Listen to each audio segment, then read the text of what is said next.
GDP क्या है? GDP का पूरा नाम ग्रॉस डोमेस्टिक प्रोडक्ट है। यह किसी देश की सीमा के अंदर एक निश्चित समय में बनने वाली सभी अंतिम वस्तुओं और सेवाओं का कुल मौद्रिक मूल्य है। आसान भाषा में कहें तो जीडीपी बताता है कि देश कितना उत्पादन कर रहा है और उसकी आर्थिक स्थिति कैसी है। अगर जीडीपी बढ़ रही है तो अर्थव्यवस्था मजबूत हो रही है। अगर जीडीपी घट रही है तो अर्थव्यवस्था कमजोर हो रही है। जीडीपी के मुख्य घटक 4 हैं। सी यानी कंजम्पशन, लोगों द्वारा किया गया खर्च है, जैसे खाना और कपड़ा।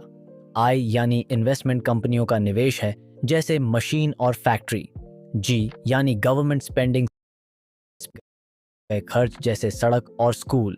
एक्स माइनस एम यानी नेट एक्सपोर्ट्स, का मतलब है निर्यात से आयात घटाकर।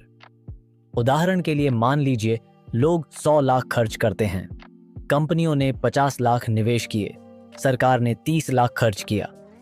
एक्सपोर्ट 20 लाख और इंपोर्ट 10 लाख है। तो कुल मिलाकर जी 50 प्लस 30 प्लस 20 10 190 लाख होता है। जीडीपी के प्रकार में नॉमिनल जीडीपी और रियल जीडीपी आते हैं। नॉमिनल जीडीपी वर्तमान कीमतों पर मापा जाता है। रियल जीडीपी महंगाई को हटाकर मापा जाता है। पर कैपिटा जीडीपी प्रति व्यक्ति आय को दर्शाता है, जो जीडीपी को जनसंख्या से भाग।